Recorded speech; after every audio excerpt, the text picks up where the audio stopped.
I don't think we talk enough about what it actually feels like when you've stopped trusting yourself, because it rarely looks dramatic. It looks like asking everyone else what they think before you make a decision.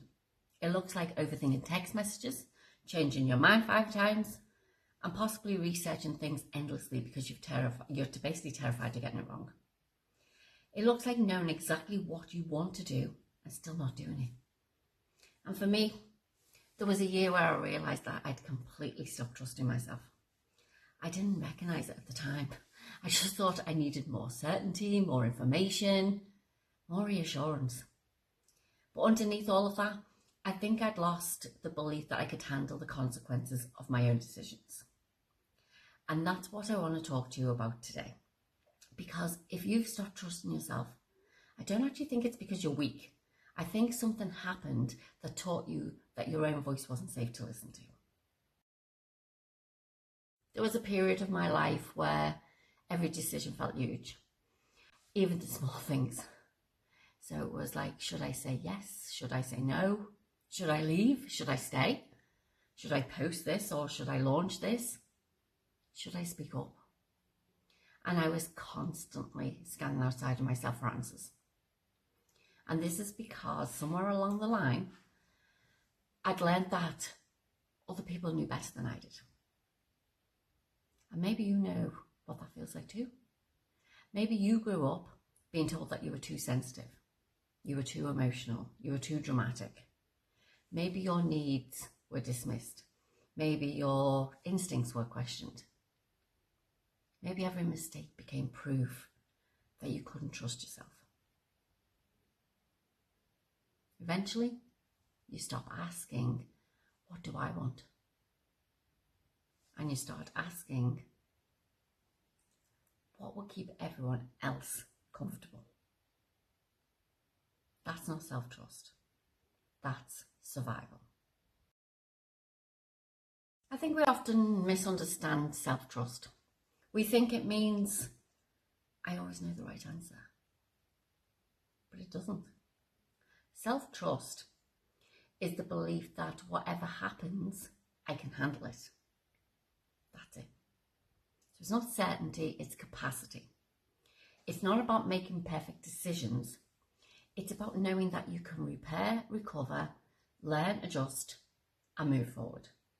But if your nervous system learned that mistakes weren't safe, that conflict wasn't safe, that disappointing people wasn't safe, of course you'd stop trusting yourself. Because trusting yourself felt dangerous. This is where I think a lot of women miss it, because losing self-trust doesn't always look obvious.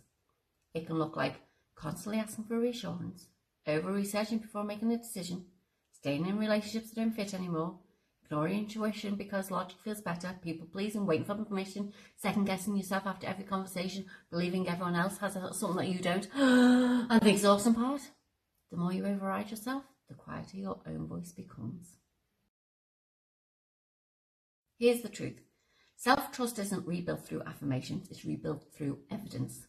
It's the tiny moments, keeping promises to yourself, speaking honestly when your voice shakes, resting when your body asks for rest, and making decisions without polling everyone around you. Honouring the first instinct that whispers, I think this is right for me, even if it feels uncomfortable. Because every single one of those moments sends your nervous system a message. I am here, I will listen, and I won't abandon myself anymore. That's how self-trust comes back. Not all at once, one choice at a time. I want to leave you with one question. The next time you catch yourself asking everyone else what you should do, pause and then ask yourself, what do I already know? Not what are you certain about or not what guarantees success, but what do you already know? Because most of the time your intuition isn't absent, it's just buried underneath the fear. And learning to trust yourself again often starts by listening to the quieter voice before the panic gets involved. If you stop trusting yourself, I want you to hear this. You are not broken, you haven't lost your intuition, and you haven't become incapable of making good decisions. Your nervous system may simply have learned that trusting yourself wasn't safe. But safety can be rebuilt, trust can be rebuilt, And every time you choose to come back to yourself, you strengthen that relationship a little bit more. One decision, one boundary, one honest moment at a time. If this resonates with you, I'd love to hear from you in the comments. Have you ever realised that you stopped trusting yourself? And if you're ready to start rebuilding that relationship from the inside out, I've linked my free inner safety reset below, because certainty doesn't create safety. Safety creates capacity. And from that place, self-trust becomes possible again. I'll see you in the next video.